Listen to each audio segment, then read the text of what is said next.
notícias para você de casa. Agora o NTV News. Polícia apreende mais de 200 quilos de maconha em Patos de Minas. Suspeito de envolvimento em homicídio ocorrido no bairro Sebastião Amorim é localizado e preso. Com troca de farpas, continua o embate entre Câmara e o prefeito José Eustáquio. Bandidos atacam residência no Guanabara e levam dinheiro e veículo da vítima. Patos de Minas contabiliza mais 17 casos de Covid-19 e chega a 1.884 confirmações da doença. Após reportagem da NTV mostrar a indignação de moradores, Prefeitura dá início a melhorias em rua no bairro Coração Eucarístico. Vamos mostrar ainda que depois de uma longa espera, família consegue transferência do garotinho Heitor. Em futebol, aqui no News, Cruzeiro recebe nova punição da FIFA e pode ficar impedido de registrar jogadores.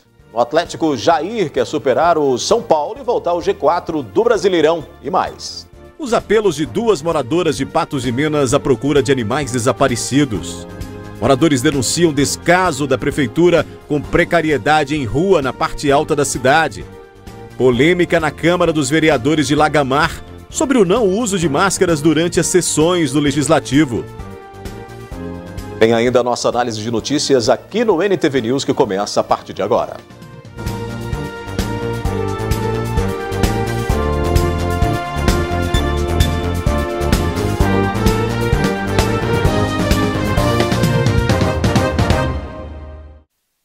Um dos suspeitos do assassinato de Jefferson Henrique da Silva, de 21 anos, ocorrido na noite do último domingo no bairro Sebastião Amorim, em Patos de Minas, foi preso na noite de ontem pela Polícia Militar. Ele estava no bairro Jardim Esperança. O crime aconteceu na noite desse domingo.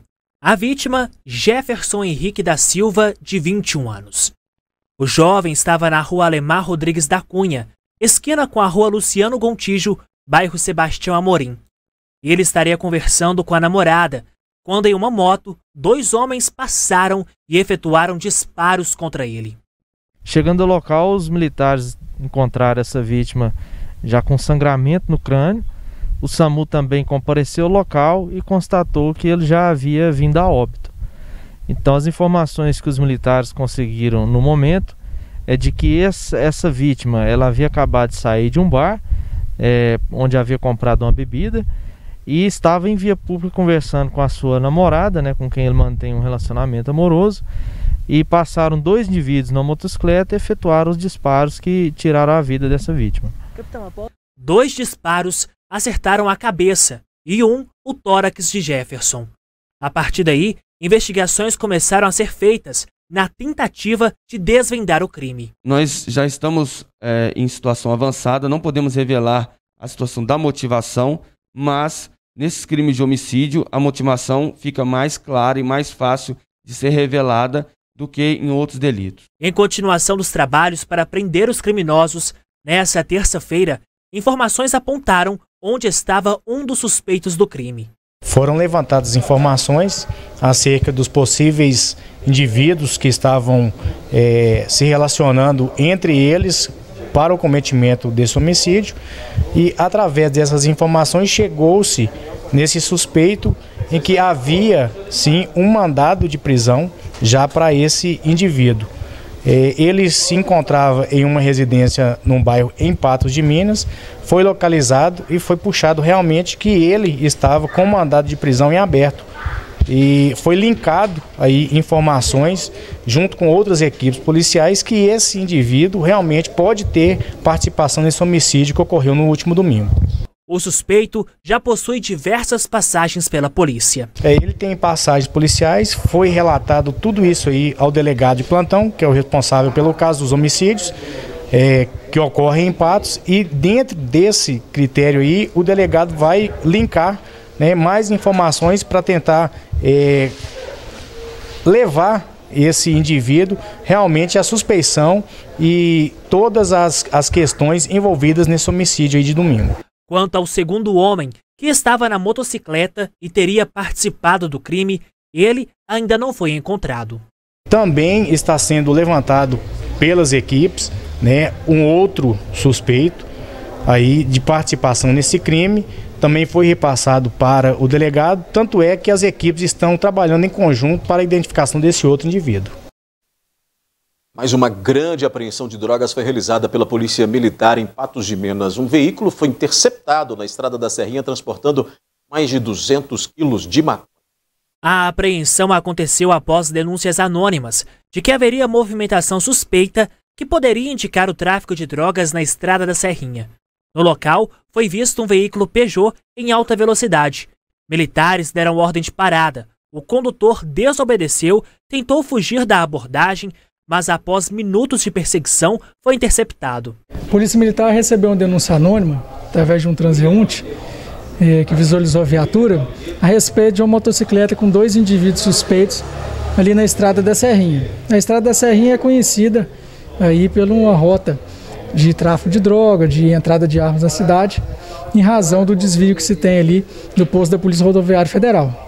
Então a viatura ela deslocou de imediato, fez os rastreamentos e não se deparou com essa motocicleta, mas percebeu em um veículo Peugeot que estava em alta velocidade na estrada da Serrinha e também aparentava estar carregando alguma coisa pesada, né? O veículo estava rebaixado, aparentando estar carregando alguma coisa pesada. Em razão dessa fundada suspeita, a viatura iniciou o acompanhamento desse veículo. Num primeiro momento, desobedeceu a ordem de parada e iniciou aí uma fuga na estrada da Serrinha. Dentro do carro foram encontrados 217 tabletes de maconha. Dentro desse veículo foram localizados 217 tabletes de uma substância semelhante à maconha e um indivíduo que já é conhecido no meio policial por envolvimento no tráfico. O motorista do veículo tem 25 anos, reside no bairro Alto da Serra, em Patos de Minas, e possui passagens por tráfico de drogas e roubo. Disse apenas que estava fazendo transporte para uma terceira pessoa, que essa droga pertenceria a uma terceira pessoa, mas sem revelar essa identidade dessa pessoa. Com o fato, ele foi preso e os materiais apreendidos. Ele foi preso, o celular dele foi recolhido para fim de subsidiar essa investigação e a Polícia Civil tentar chegar aí a esse dono dessa droga.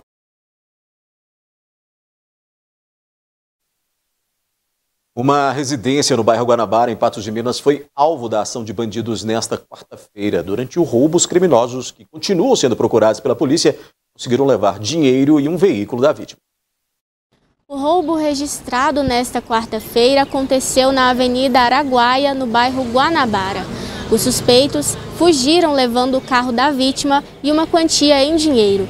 Quem traz os detalhes dessa ocorrência é o capitão Saraiva. Nós tomamos conhecimento do fato por volta de 11 horas da manhã, mas na verdade o roubo aconteceu por volta de entre 8 e 8 e meia da manhã.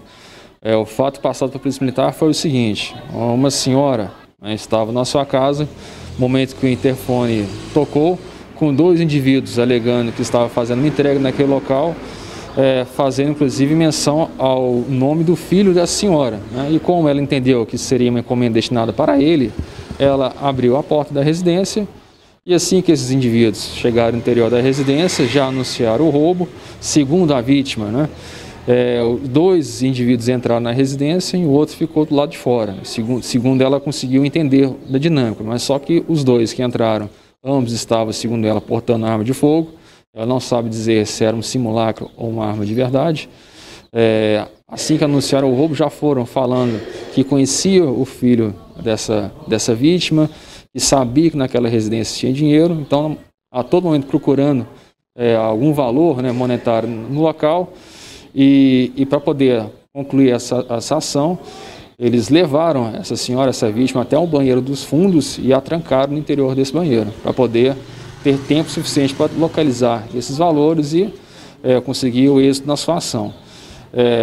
Foi verificado depois, posteriormente lá, que foram levados uma pequena quantidade de dinheiro, a gente está levantando ainda o valor exato, só que, como eles achavam, pelo que nós levantamos, que teria um montante maior de dinheiro e não havia, porque lá não tinha cofre, não tinha nada disso que eles alegavam que teria na residência, eles subtraíram um veículo, um Volkswagen Saveiro de cor branca, com pouca quilometragem. O carro deve ter no máximo 2.000 km rodados, ou no mínimo, e evadiram nesse veículo, em rota que até então nós estamos levantando qual foi a rota de fuga desses autores. Estamos verificando, né, desde o momento do fato, imagem de câmeras nas proximidades, estamos fazendo levantamento dessas informações, de imagens, buscas também pela comunidade próxima, moradores, ativamos a sede de proteção da cidade de Patos de Minas com a divulgação desse veículo para que a população nos ajude também a esclarecer o paradeiro desse veículo, se alguém tem alguma pista de onde ele passou. Então, leva a crer que seja uma informação privilegiada, que uma terceira pessoa obteve informação de dentro da residência, inclusive citou o nome do filho dessa vítima, que ele tinha algum valor naquele local. Então, como foi falado, é muito importante a população ter essa preocupação em certificar quem está batendo no interfone, chamando a pessoa para saber se realmente trata-se de uma pessoa idônea e só depois de certificar do que se trata, abrir a porta, porque já, como nós falamos, ela já, como mencionou o nome do filho dela, ela de imediato já abriu a porta, porque tinha o costume de entregar correspondência naquele local e infelizmente aí nós tivemos esse registro de roubo na manhã desse dia aqui em Patos de Minas. E as buscas continuam, né? A tentativa de capturar esses bandidos que invadiram essa residência.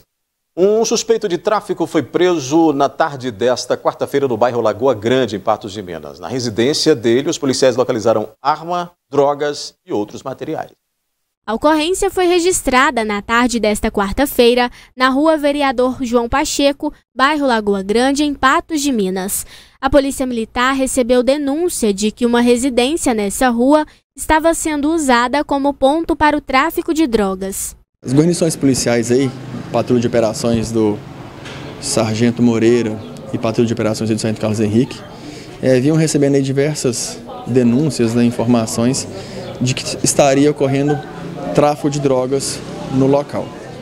Ante essas informações, as equipes direcionaram ao referido endereço aí, que consta na ocorrência, onde em contato, tanto com o autor quanto com a proprietária da residência, a mãe do autor, relataram as denúncias, e que de pronto foi autorizado que realizassem buscas na residência. Após as diligências, os militares encontraram os materiais escondidos no telhado aos fundos da casa. O suspeito foi conduzido para a delegacia juntamente com os materiais apreendidos. Sobre o telhado de uma residência, da residência onde ficava aos fundos, foi localizado aí um revólver calibre 32, municiado com 3 munições, uma barra de maconha, aproximadamente 20 recipientes, 20 papelotes aí de cocaína e uma balança de precisão, confirmando então as denúncias, ante essa situação, a localização desse material, toda a droga, as armas e a arma, foi apreendida e o autor, o alvo da denúncia, foi preso e encaminhado à delegacia de polícia para providências subsequentes. Movimentação grande, na delegacia. Olha, depois do intervalo, tempo seco e baixa qualidade do ar com poluição pede, maiores cuidados com os olhos. Nesse período é importante cuidar aí, viu? Vamos mostrar que, após longa espera, a família consegue transferência do garotinho Heitor. E após reportagem da NTV mostrar a indignação de moradores, a Prefeitura dá início a melhorias no bairro Coração Eucarístico.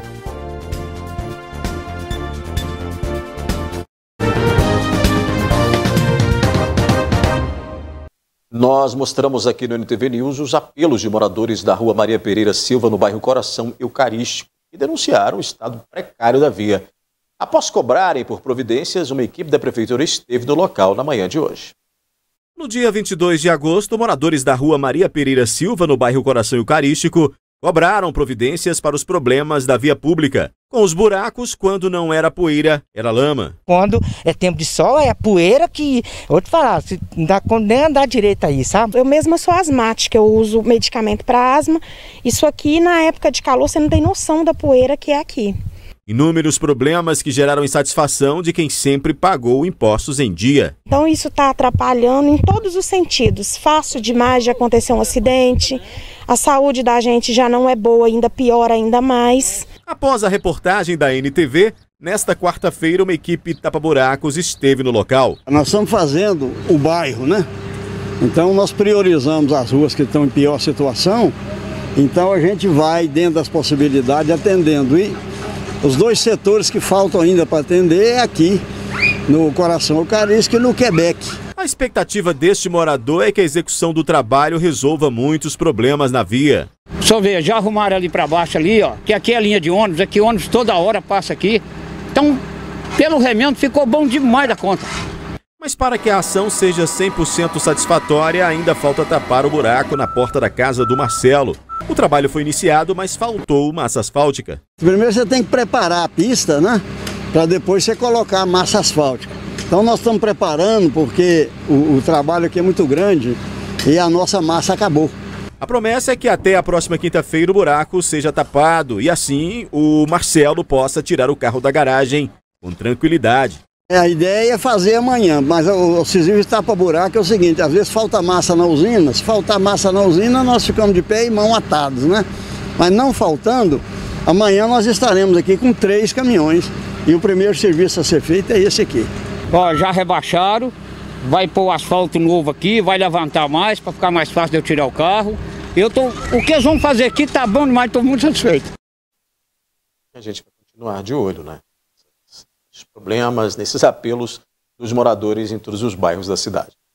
Olha, o setembro, mês de setembro, começa com muito calor, tempo seco e qualidade do ar questionável. Situação que piora com as intervenções urbanas. Não é o caso do centro da cidade, em meio às grandes movimentações e a poeira que está no ar. Além do sistema respiratório, os olhos também são bastante afetados neste período e precisam, é claro, ter cuidados. Na Rua Major Gotti, uma das mais movimentadas de Patos de Minas, o ritmo de trabalho ainda continua frenético. Como todo mundo já sabe, obra causa transtornos e muita bagunça. Poeira por aqui tem de sobra. Quando ela não está no chão, está no ar com a ajuda do tiozinho da máquina de sopro.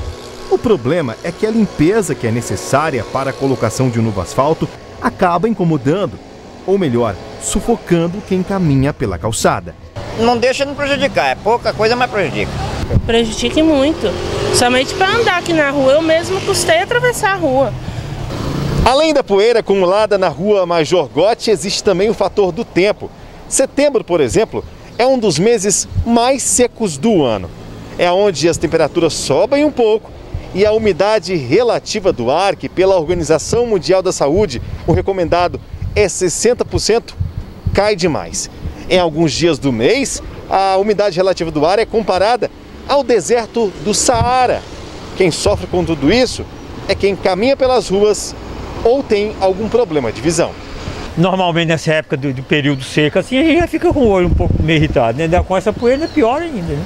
O olho tá complicado, tá irritado. Por causa da poeira? Da poeira. Esse especialista em saúde ocular deixa claro que existem diversos fatores que acabam agravando os problemas de visão. Poeira também faz parte, mas também o vento, o sol em excesso, ar-condicionado. Hoje estamos numa época em também que ficamos forçando muito a visão em computadores, celular. Isso tudo expõe muito os olhos ao tempo, né?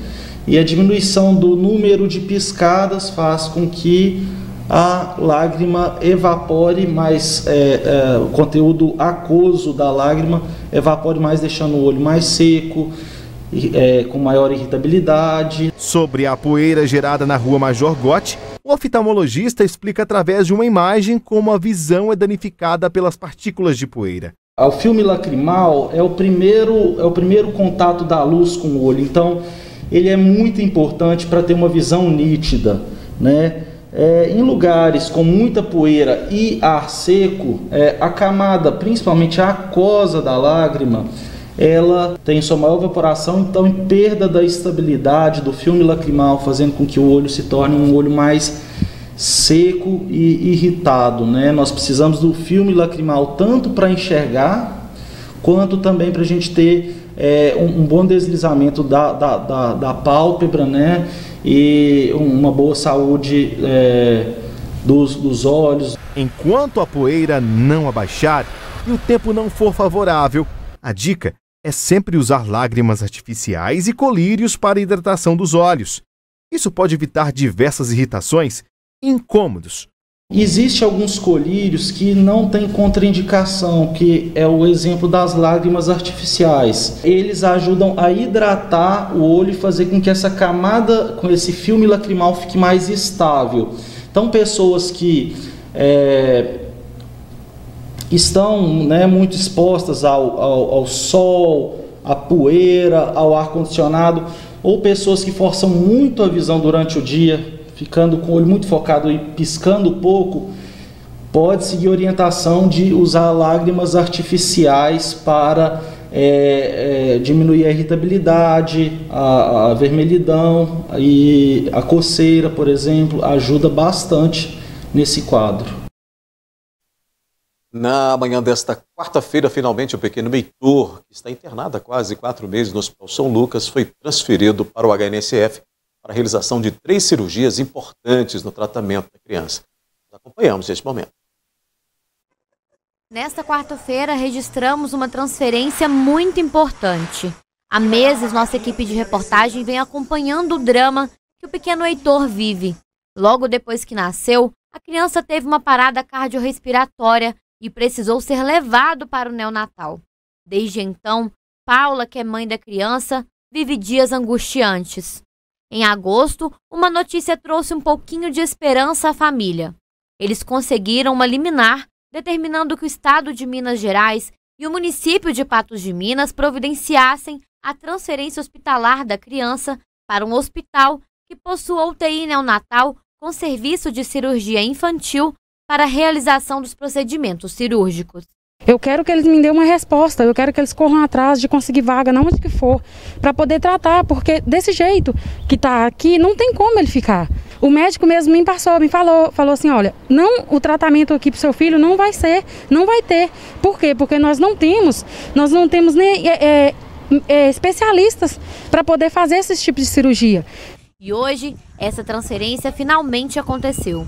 O pequeno passará por 3 cirurgias importantes que serão cruciais para que tão logo ele fique no aconchego da família. Os procedimentos, né, que ele vai fazer é uma tráqueo, né, uma gastro também e uma funduplicatura, né, porque como ele tinha tido refluxo, né, aí não consegue alimentar, né, aí isso vai possibilitar ele de ter assim condição de estar em casa, crescer, né, com a gente, perto da gente lá, com carinho e amor que ele precisa. Um misto de emoção e ansiedade tomam conta dos pais da criança. Após as cirurgias, bem em breve, o Heitor poderá ir para os braços da mãe. O meu sentimento hoje é de até um pouco ansiosa, né? Porque assim, são muitos dias, né? A gente passa assim querendo que resolva mesmo logo. E tudo tem um tempo certo, né? Então agora vai dar certo, daqui a pouco ele vai estar saindo daqui, assim, feliz também, né? Porque precisa, né, desses procedimentos para ele ir para casa, né? E assim, é o que eu mais quero, ter ele lá em casa comigo, com a gente, com os irmãozinhos e torcendo para dar tudo certo, né? A seguir a gente vai falar de futebol. O Cruzeiro recebe nova punição da FIFA e pode ficar impedido de registrar jogadores. O Atlético Jair quer superar o São Paulo e voltar ao G4 do Brasileirão. Vamos mostrar os apelos de 2 moradoras de Patos de Minas à procura de animais desaparecidos.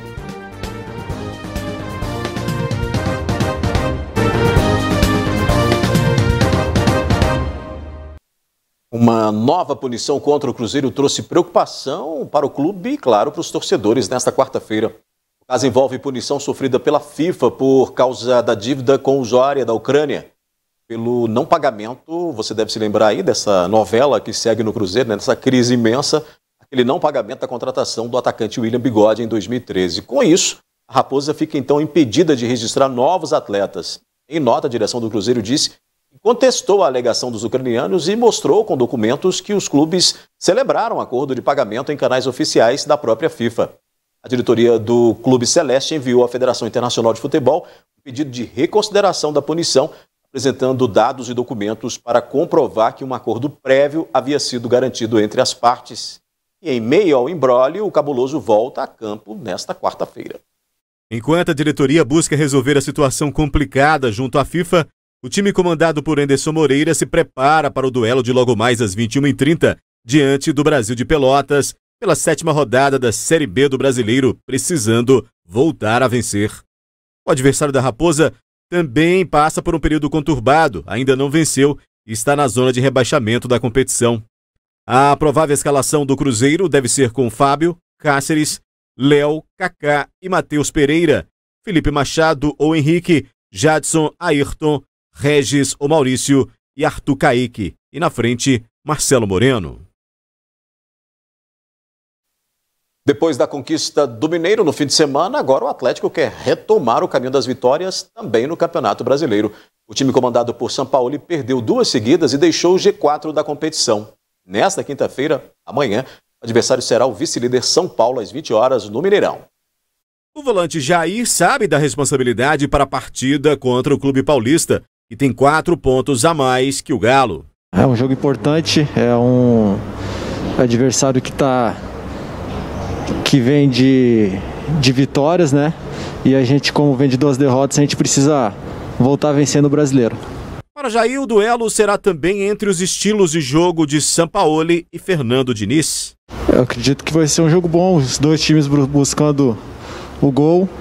Tanto o Diniz quanto o Sampaoli, eles têm a metodologia de sair com ela de trás, sair jogando. Então eu acredito que vai ser um jogo bom de se ver. E espero que a gente possa fazer um grande jogo amanhã e sair com a vitória. O jogador avalia que dentro de casa o time alvinegro sabe bem como irá enfrentar o adversário direto na briga pela parte de cima da tabela. A gente vai ter que se impor, né? Assim como a gente vem fazendo. No Brasileiro, apesar das 2 derrotas que a gente teve, a gente fez 2 bons jogos contra o Botafogo e contra o Inter. Eu acredito que eles vão tentar ficar com a posse da bola, mas a gente, como a gente joga em casa, a gente vai ter que fazer o jogo que a gente vem fazendo. A nossa metodologia de trabalho é essa, não tem como fugir disso. Então, como eu falei, espero que a gente possa fazer um grande jogo amanhã para sair com a vitória e passar eles na tabela, né? Que eles estão com o jogo a mais, mas é importante a gente voltar a vencer. Depois do intervalo tem as análises de notícias aqui no NTV News. Rio Paranaíba registra 6º óbito por coronavírus. Patos de Minas contabiliza mais 17 casos de Covid-19 e chega a 1.884 confirmações da doença. Vamos falar também de uma polêmica na Câmara de Vereadores de Lagamar sobre o não uso de máscaras durante as sessões do Legislativo. É já já.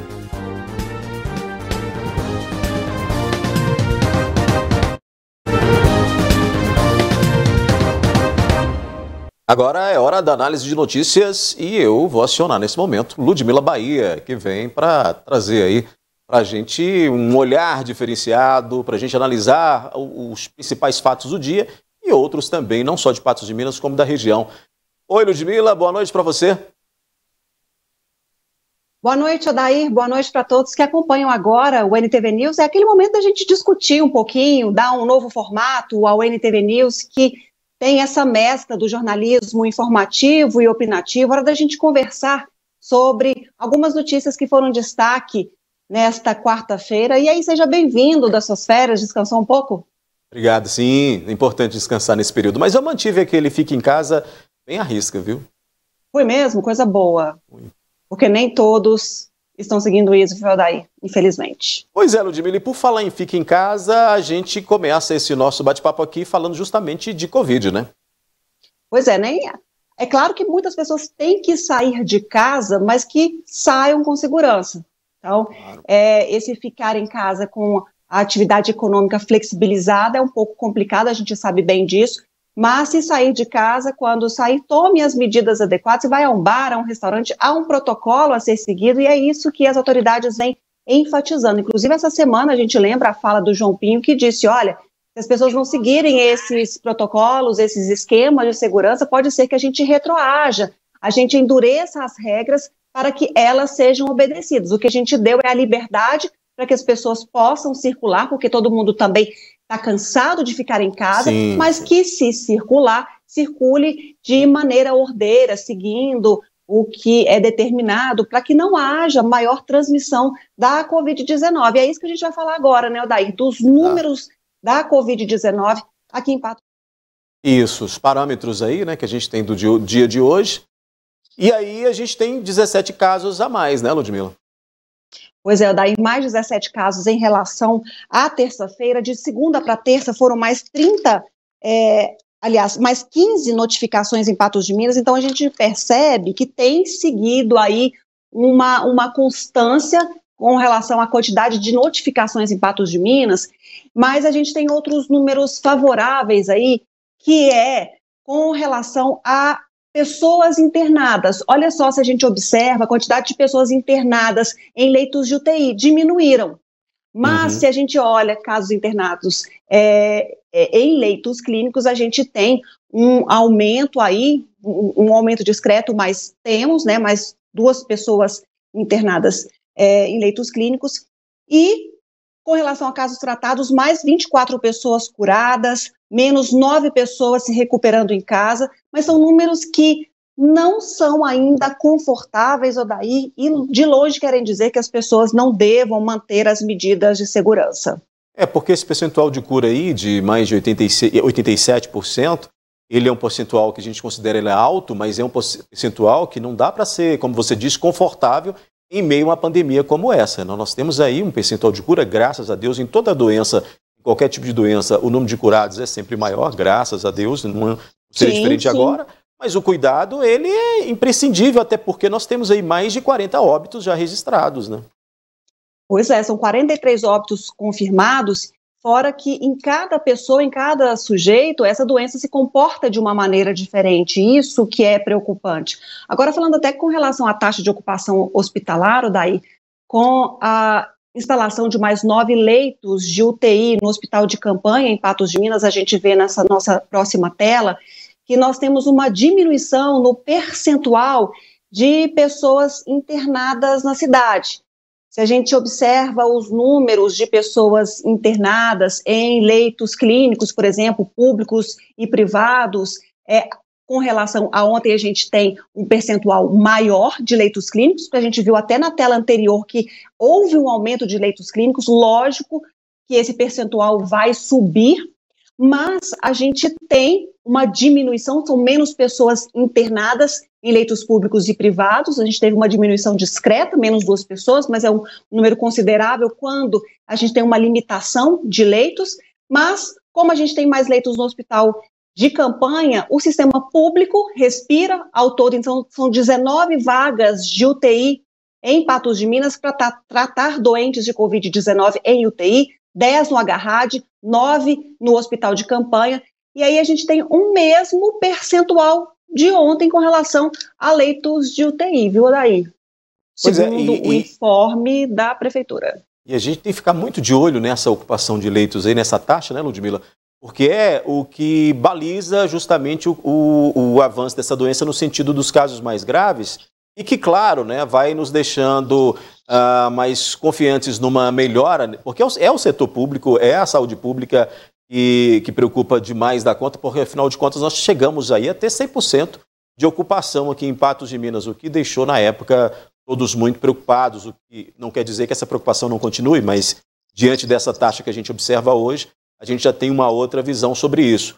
O que precisa deixar bem claro é que as pessoas têm justamente todos esses cuidados que a gente está cansado de dizer aqui, não vamos nos cansar de continuar falando, mas para que a gente possa manter essa taxa sempre abaixo daquele limite preocupante para, evidentemente, não causar novo caos aí de ocupação dos nossos leitos, seja ele nos hospitais públicos ou até no próprio Hospital de Campanha, que é, evidentemente, um aporte importante nessa guerra contra a Covid aí, né? E veja só como é importante a ação, uma atitude que a gente tanto cobra do poder público, porque aumentou a quantidade de leitos disponíveis, dá um conforto e uma segurança maior para a população, não com relação à descrença das medidas preventivas ao Covid, mas se adoecer, há recursos, há como tratar de forma condizente essa pessoa. Até para a economia também, né? Aí a gente já tem a gente vê que esse aporte aí de leitos, de respiradores, de estrutura mesmo, dá essa consistência para a economia começar a andar sem toda aquela restrição. Por exemplo, no nosso caso aqui, na nossa região, temos chegado à onda amarela.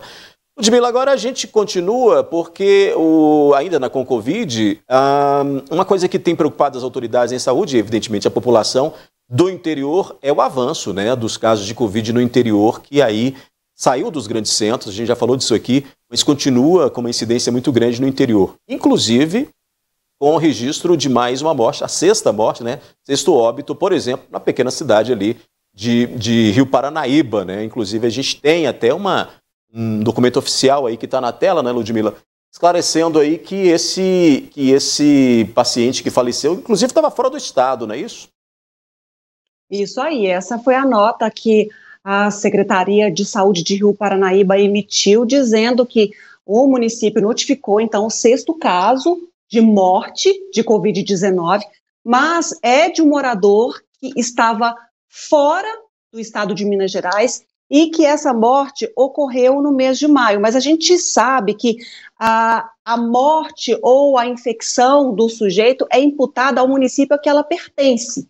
Então, por isso, essa 6ª morte notificada aí em Rio Paranaíba, viu, Odair? E segundo a Vigilância em Saúde aliás, de acordo com a Secretaria de Estado de Saúde de Minas Gerais, o município Rio Paranaíba tem 398 confirmações de Covid-19. É alto, né, para uma população tão pequena.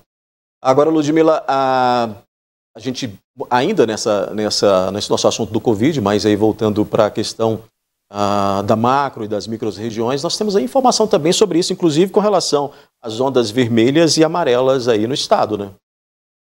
Essa semana, na segunda-feira, na terça, o João Pinho, na terça-feira, ele disse o seguinte, que é o chefe de governo e saúde de Minas Gerais, ele disse o seguinte: olha, nós já estamos para emitir um novo plano com relação aos próximos dias, quando dizemos do Minas Consciente. O que a gente percebe nessa decisão do Comitê Extraordinário da Covid-19 em Minas Gerais é que a região noroeste, que tinha saído da onda vermelha e migrado para a amarela, nessa nova decisão, ela retorna à onda vermelha. Lembrando que a região noroeste, Patos de Minas pertence a ela junto com mais 32 cidades. Então, a região noroeste regride para a onda vermelha, daí. Uhum.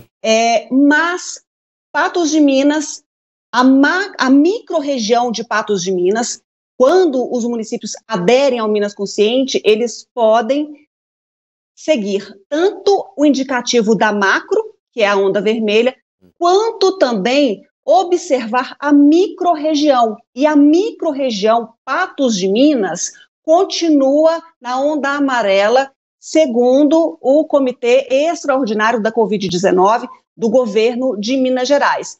Essa mudança, essa regressão, segundo o governo, segundo palavras até do governador Romeu Zema, é porque houve uma piora nos números em algumas cidades da macro-região noroeste, mas o comitê entendeu que Patos de Minas tem aí tido notificações dentro do parâmetro, nada de grandes oscilações, por isso a micro-região Patos de Minas fica na onda amarela. O que deu uma assustada, inclusive, no comércio, né, com esse novo formato. E é justamente por causa do novo formato de macros e de micros é que possibilita isso. Agora, Ludmila, a gente está falando aí de saúde e hoje mais cedo, né, mais no início do jornal, nós mostramos, aí eu já estou mudando, estou falando de saúde, mas já estou mudando aqui de assunto. Hoje mais cedo a gente mostrou, né, que o garotinho Heitor, ele transferiu, né, e conseguiu a transferência, a família conseguiu depois de um longo tempo. A gente mostrou aqui a história dele, vem acompanhando ao longo dos meses. Hoje ele conseguiu essa transferência e você tem aí uma notícia boa, né, sobre o procedimento que o garotinho passou hoje, inclusive aqui no hospital da cidade. Pois é, Odair, eu fiz questão de trazer essa foto aqui para esse momento especial da nossa análise da notícia, para mostrar vida, para mostrar esperança, para mostrar alegria. E a mamãe Paula me mandou essa foto do Heitor, eu fiquei muito emocionada, porque o Heitor passou pelos procedimentos em hospital particular, já retornou ao Hospital São Lucas, passa bem, ele vai continuar sendo monitorado, provavelmente vai ter que fazer novos procedimentos cirúrgicos, mas esse momento é recebido com muito alívio para essa família que, por meses, lutou para que esse momento acontecesse. E o Heitor bravamente segue firme e forte na luta pela vida. Notícia boa. Ludmila, deixa eu te pedir licença rapidamente para a gente fazer um intervalo e aí a gente volta já, porque... aqui mesmo, né? Daqui a pouco a gente vai falar, Ludmila, da troca de farpas entre a Câmara e o prefeito José Eustáquio, que continua. Vamos falar também dos moradores de Patos de Minas que denunciam descaso da prefeitura com precariedade em rua, na parte alta da cidade. Tem também a polêmica de Lagamar, né? Vamos falar disso aqui, da Câmara de Lagamar, com relação às máscaras, ao uso ou não uso de máscara durante as sessões. É já já. A gente volta então com a análise de notícias e mais um assunto para a gente discutir aqui com a Ludmila Bahia, né? Após a denúncia com relação ao andamento de uma obra no bairro Padre Eustáquio, você vai se lembrar bem desse assunto, sobre possíveis arbitrariedades que teriam sido cometidas pelo secretário de Planejamento de Patos de Minas, Júlio César de Castro Fonseca, a Câmara de Vereadores instaurou uma CPI composta por 5 vereadores para investigar a situação. Essa denúncia, a empresa Construprimos Construções, que é responsável pela obra, apontou que obteve, em setembro de 2016, junto à administração municipal, um alvará para a construção de 2 prédios, mas que quando tentou renovar a licença para dar sequência aos empreendimentos, o secretário Júlio César de Castro teria agido de maneira ilegal ao negar a renovação. Pois é, a CPI encontrou irregularidades e o vereador Francisco Frecchiani, em reunião dia 20 de agosto, sugeriu que, devido à falta de tomada de atitude do prefeito, que fosse aberto processo de cassação contra José Eustáquio. E aí começou o embate. A fala do vereador Francisco Frecchiani ainda repercute. Em reunião, o parlamentar propôs aos membros da CPI que investigam denúncias contra o secretário de Planejamento Júlio César, que devido à falta de providências da prefeitura em não exonerá-lo conforme foi proposto, e também pela ausência de respostas do executivo, que fosse aberto o processo de cassação contra José Eustáquio. Até mesmo para que, segundo Frecchiani, cessassem as chacotas para com os membros do Legislativo patense. E eu pergunto ao presidente da CPI, aos membros da CPI, qual foi a satisfação que o prefeito deu em relação à recomendação de mandar o Júlio embora, além de chacota? Que providência que ele deu? Nenhuma, né? Então, se nós chegamos à conclusão que o secretário dele realmente cometeu atos de improbidade, que é o que consta do relatório, e o prefeito não dá nenhuma providência, porque esperar que o Ministério Público pegue aquele relatório e tome providência, isso também não vai acontecer.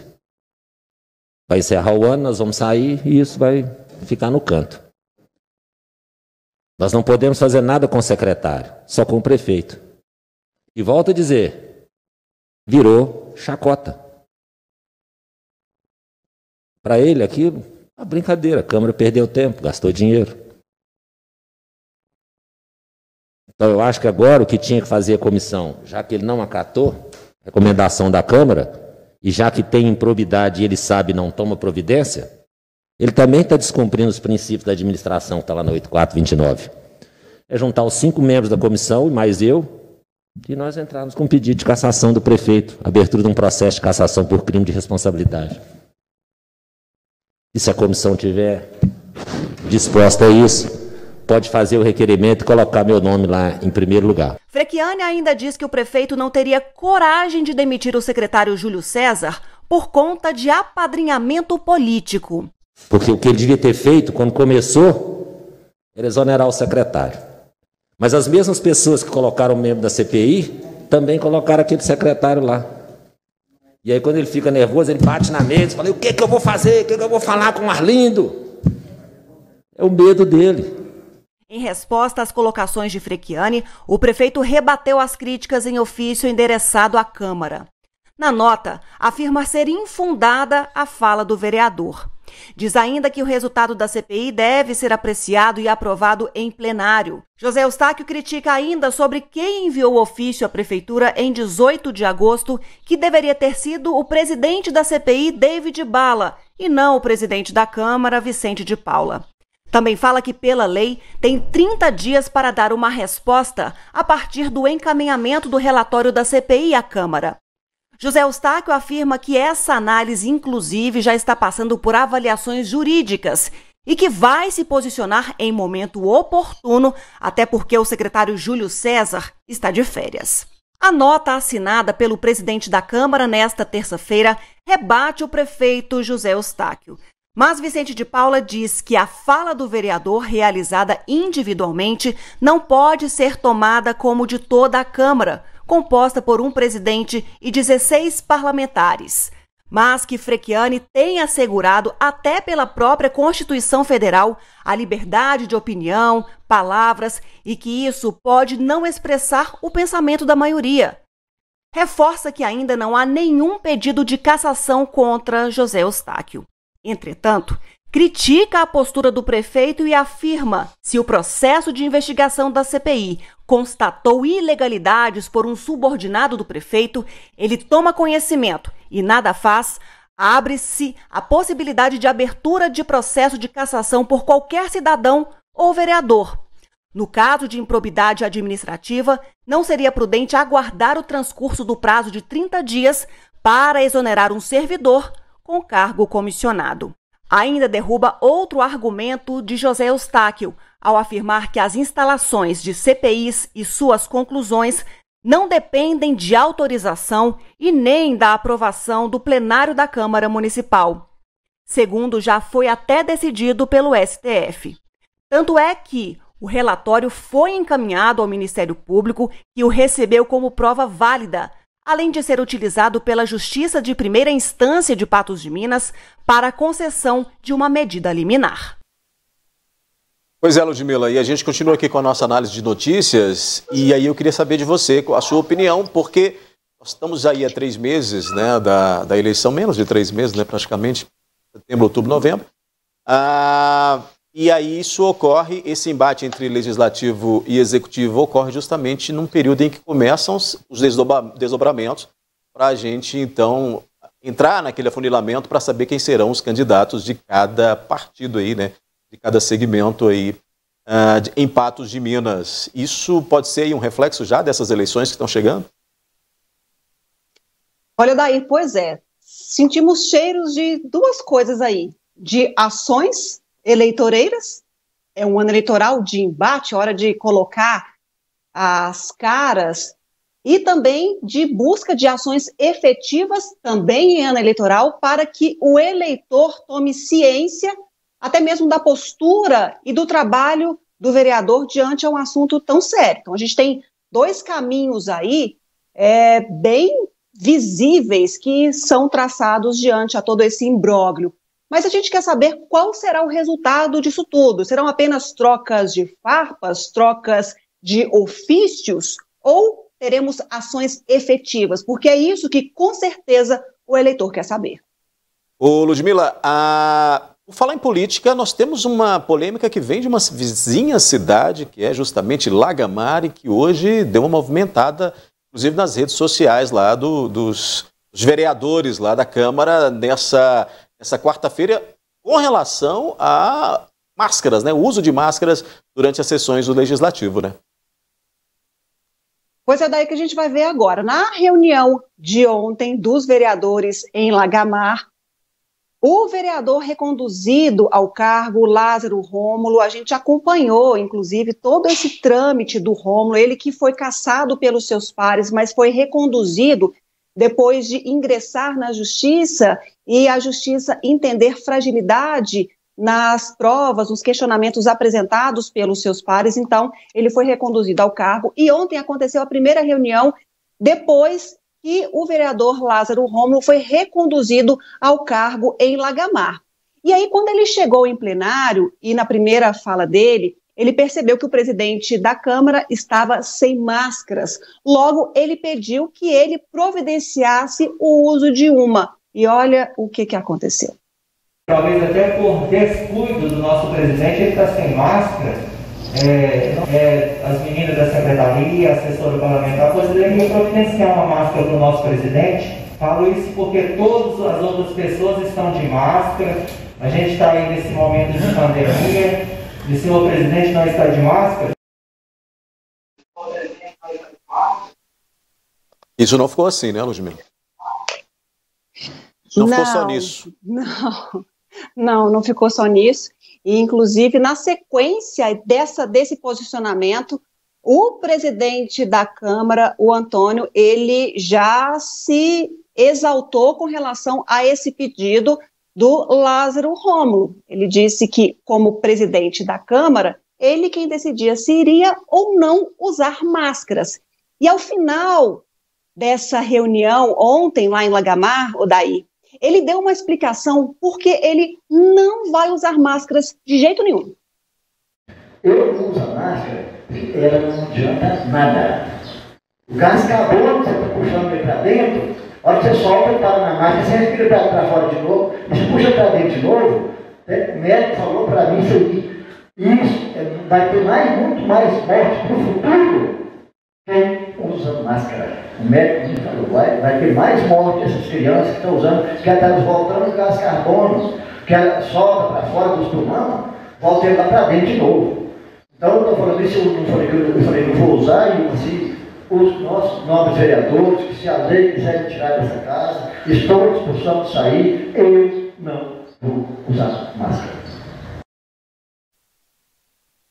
Ludmila, eu fico enquanto ele falava, eu fico me perguntando quem seria esse médico que deu essa declaração a ele para que ele não usasse máscara, porque isso pode provocar mortes no futuro, que vai contra todas as recomendações de todas as autoridades médicas, né, com relação à máscara. Máscara a pandemia, ela gerou muitas discussões sobre o uso disso, de medicamento, daquilo outro, mas máscara praticamente unanimidade, e quando o presidente fala isso, causa muita preocupação, né, na maneira como ele está conduzindo essa questão desse EPI para se proteger contra a Covid, né?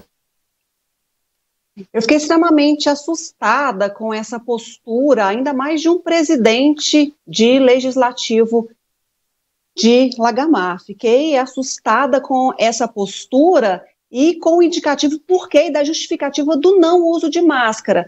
É aquela questão, será que onde ele viu isso, que pessoas morreram porque usaram máscara? Onde que tem essa morte, essa confirmação ou essas confirmações?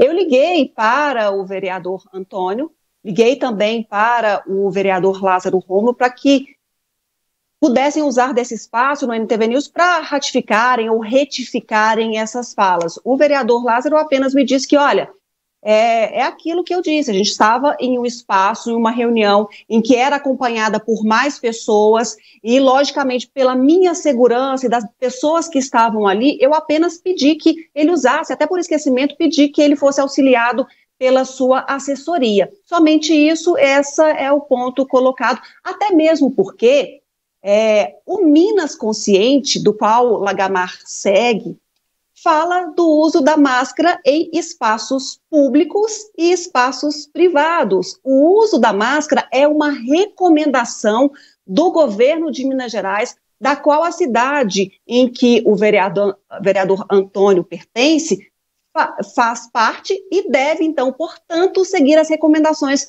do Minas Consciente. Então, nada mais que o vereador estava tendo uma atitude de cidadão, até monitorando o que o outro está fazendo.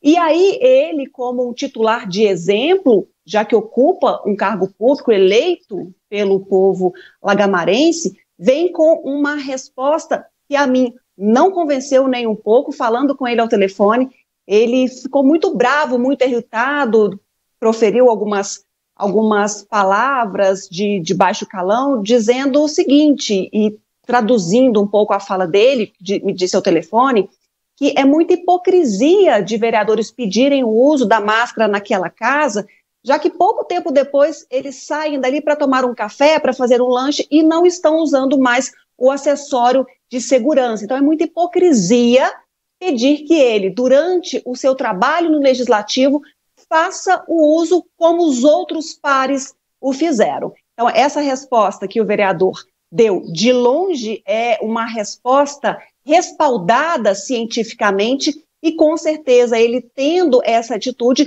demonstra desconhecimento disso e até mesmo do Plano Minas Consciente, do qual a cidade dele faz parte, que preconiza que o uso desse equipamento seja feito.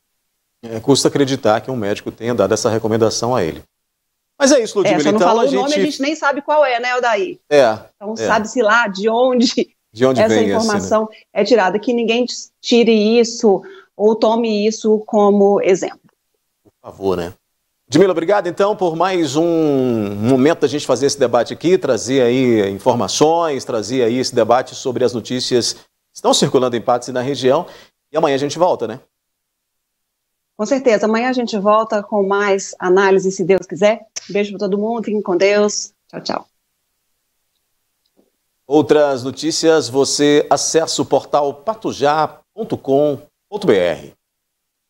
O NTV News fica por aqui, mas volta amanhã às 19 horas. Até lá.